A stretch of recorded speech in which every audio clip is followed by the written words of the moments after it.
नमस्कार साथियों, मेरे YouTube चैनल में आपका स्वागत है। आज हम बात करेंगे कि क्यों अपनी ही पुत्री सरस्वती की ओर आकर्षित हुए थे ब्रह्मा जी। ब्रह्मा और सरस्वती की कहानी उस समय शुरू होती है जब सृष्टि की रचना हो रही थी। हिंदू ग्रंथ के मुताबिक सृष्टि की रचना ब्रह्मा जी के द्वारा की गई है और इस ब्रह्मांड के पालनकर्ता के रूप में हम भगवान विष्णु को जानते हैं। साथ ही भगवान शंकर को सृष्टि के संहारक के रूप में जानते हैं। मगर कमाल की बात है कि आपने पृथ्वी पर विष्णु और महेश के बहुत सारे मंदिर देखे होंगे, मगर आपने कभी भगवान ब्रह्मा का मंदिर नहीं देखा होगा। पूरी पृथ्वी में भगवान ब्रह्मा की मूर्ति केवल भारत के पुष्कर में है। सरस्वती पुराण में भगवान ब्रह्मा और माता पार्वती के विवाह की बात लिखी हुई है। इस प्रसंग के मुताबिक जब भगवान ब्रह्मा सृष्टि का निर्माण कर रहे थे तो सृष्टि के निर्माण को आगे जारी रखने के लिए ज्ञान की आवश्यकता थी। इस वजह से अपने मन से उन्होंने माता सरस्वती का निर्माण किया। सरस्वती की कोई मां नहीं थी, उनका जन्म भगवान ब्रह्मा के मन से हुआ है। सरस्वती को ज्ञान की देवी के रूप में जाना जाता है। भगवान ब्रह्मा ने सरस्वती के साथ साथ सृष्टि का निर्माण किया और सृष्टि के अलग अलग जीव जंतु, पहाड़, जंगल, नदी आदि का निर्माण किया। इस निर्माण प्रक्रिया के दौरान भगवान ब्रह्मा देवी सरस्वती के रूप से आकर्षित हो गए। माता सरस्वती ज्ञान की देवी होने के साथ साथ रूप में भी बहुत आकर्षक थी, मगर सरस्वती का जन्म ब्रह्मा से हुआ है। इस वजह से जब भगवान ब्रह्मा सरस्वती की तरफ मोहित हो गए तब देवलोक में उनकी बहुत निंदा हुई। हालांकि इन सब के बावजूद ब्रह्मा ने सरस्वती से विवाह किया और लगभग 100 साल तक पृथ्वी पर जंगल में निवास किया। पृथ्वी पर सरस्वती के साथ ब्रह्मा जब निवास कर रहे थे तब उन दोनों के जरिए मनु नाम के पुत्र का जन्म हुआ।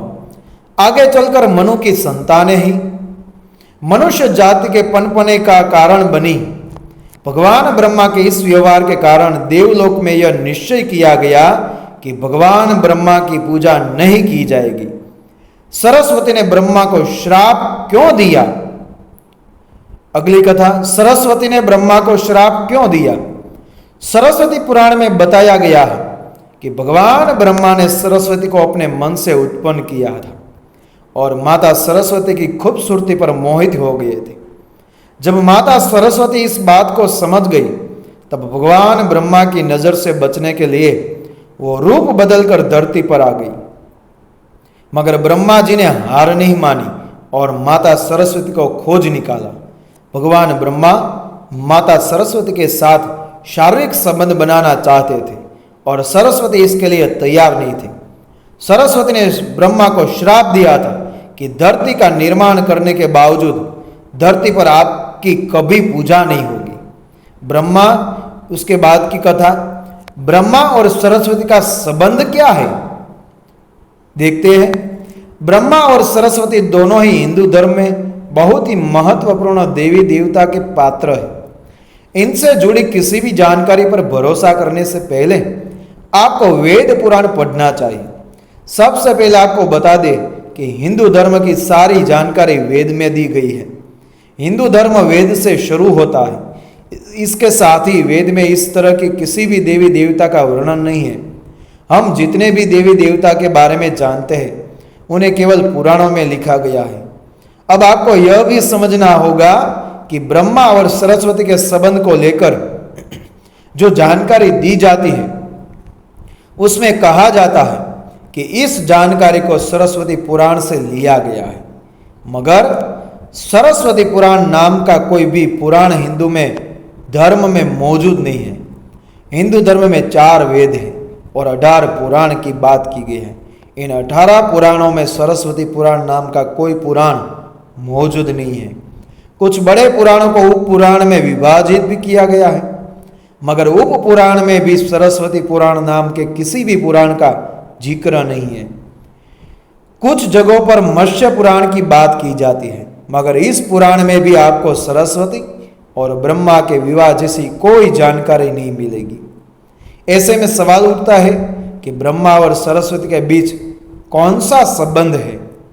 इसके लिए आपको समझना होगा कि ब्रह्मा ने सृष्टि का निर्माण किया, अर्थात जब भगवान ब्रह्मा इस सृष्टि का निर्माण करने बैठे तब विष्णु और महेश के अलावा कुछ भी इस दुनिया में मौजूद नहीं था।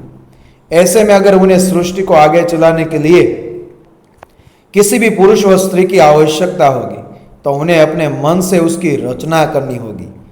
इसी वजह से भगवान ब्रह्मा ने माता सरस्वती, नारद, मनु, जामवंत, सनक, सनंदन, सनातन, सनत कुमार, भृगु एवं अत्रि का जन्म अपने मन से किया और पृथ्वी को आगे संचालित करने के लिए धरती पर भेजा। इस पृथ्वी पर ज्ञान के संतुलन को बनाए रखने के लिए उन्होंने माता सरस्वती को अपने साथ रखा और साथ रहने वाली स्त्री को पत्नी का दर्जा दे दिया गया।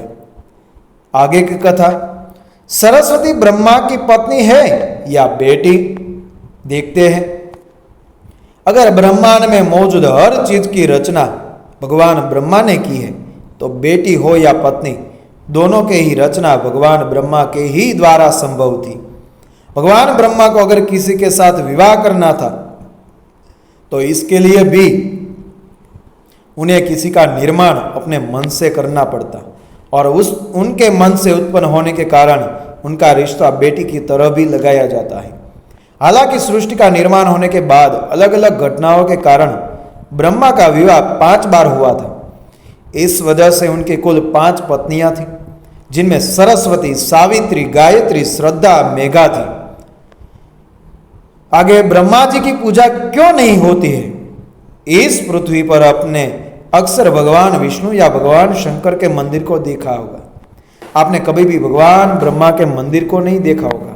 आपको बता दें कि राजस्थान के पुष्कर में भगवान ब्रह्मा का एक मंदिर है। वह मंदिर 3 जिलों से घिरा हुआ है।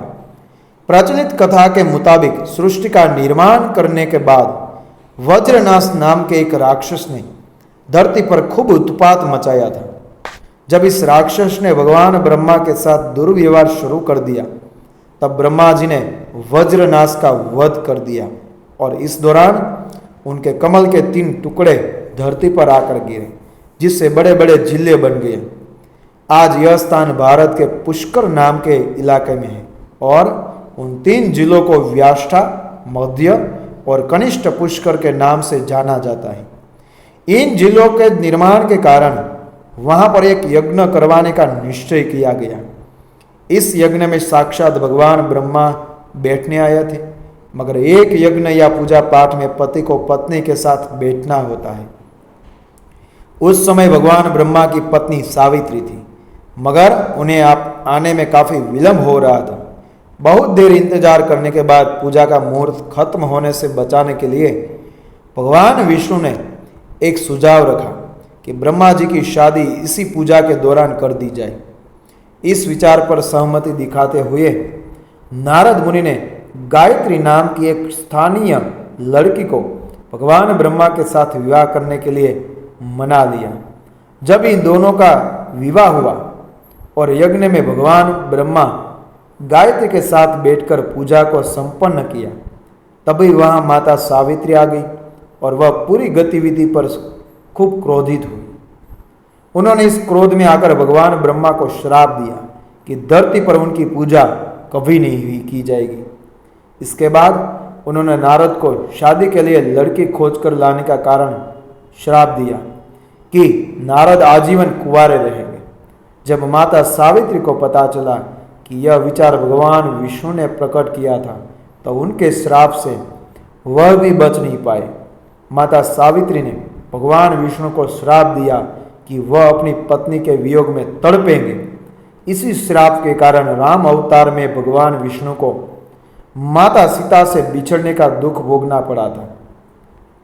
इसके बाद जब माता सावित्री का क्रोध कुछ कम हुआ तब उन्होंने भगवान ब्रह्मा पर दया दिखाते हुए कहा कि उनकी पूजा धरती पर केवल एक जगह इस पुष्कर में ही हो सकती है। इसके बाद भगवान ब्रह्मा ने इस व्यवहार से आहत होकर वह पुष्कर के समीप रत्नागिरी नाम के पहाड़ पर चली गई और हमेशा के लिए तपस्या में लीन हो गई। आज भी रत्नागिरी पहाड़ पर माता सावित्री का मंदिर है और उसके ठीक नीचे 3 झील के बीच बसा पुष्कर का ब्रह्मा मंदिर मौजूद है। इतिहासकारों के मुताबिक आचार्य शंकराचार्य के द्वारा सन 711 में यहाँ भगवान ब्रह्मा की मूर्ति की स्थापना की गई थी। उससे पहले यहाँ बिना मूर्ति की पूजा होती थी।